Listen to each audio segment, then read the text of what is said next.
السلام علیکم۔ اب ہر کسی کے ذہن میں ایک سوال آ سکتا ہے کہ آخر اللہ نے اتنی مبارک رات کو مخفی یعنی کہ چھپا کر کیوں رکھا ہے، کیوں نہیں بتا دیا کہ یہی وہ رات ہے؟ تو اس کا جواب ہے، جتنی بھی عظیم چیزیں ہیں انہیں اللہ نے مخفی رکھا ہے۔ جیسے کہ مثال کے طور پر قیامت کب آئے گی کوئی نہیں جانتا، مخفی ہے، بس یقین ہے کہ آ کر رہے گی۔ اسی طریقے سے موت کا وقت بھی کسی کو معلوم نہیں، کہاں موت آئے گی، کب آئے گی، کچھ نہیں پتا۔ پھر احادیث میں ہے کہ جمعے کے دن ایک گھڑی ایسی ہے، اس وقت جو دعا کی جائے قبول ہوتی ہے، لیکن وہ گھڑی کون سی ہے نہیں بتایا۔ اسی طریقے سے اللہ کے اسم اعظم، اللہ کا ایک نام ایسا ہے کہ اس کے واسطے سے جو دعا مانگی جائے رد نہیں ہوتی، لیکن وہ نام کون سا ہے نہیں بتایا۔ البتہ کچھ اقوال ہیں، اندازے ہیں کہ حی القیوم پر لوگوں کو زیادہ اجماع ہے، لیکن یہ بھی یقین سے نہیں کہہ سکتے کہ یہی نام ہے وہ۔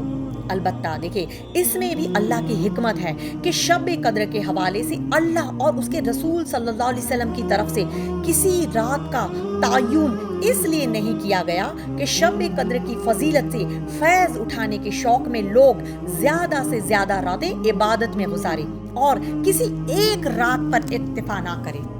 اب دیکھیں، اس میں ایک عجیب نکتہ سامنے آتا ہے جسے امام رازی نے نقل کیا ہے، اگرچہ انہوں نے کسی حدیث کا حوالہ نہیں دیا، لیکن وہ فرماتے ہیں کہ اس رات کے ظاہر نہ کرنے میں بھی اللہ کی اپنے بندوں کے حق میں شفقت اور رحمت ہے، کیونکہ اس رات کی قدر اتنی زیادہ ہے کہ اتنی ہی اس کی ناقدری پر سزا ہوگی۔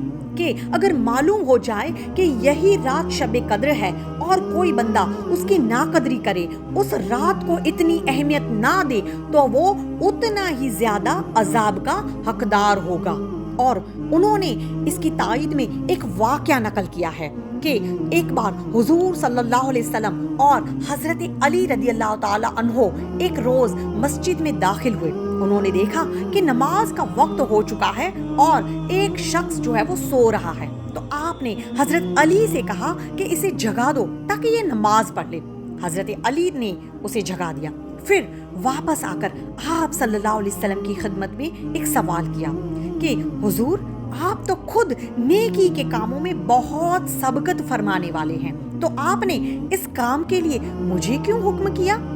اس پر آپ صلی اللہ علیہ وسلم نے فرمایا کہ اگر میرے جگانے پر وہ شخص نہ جاگتا اور انکار کر دیتا تو کفر ہو جاتا اس کے حق میں، جبکہ تمہارے جگانے پر اگر وہ سستی سے کام لیتا تو وہ کفر نہیں ہوتا۔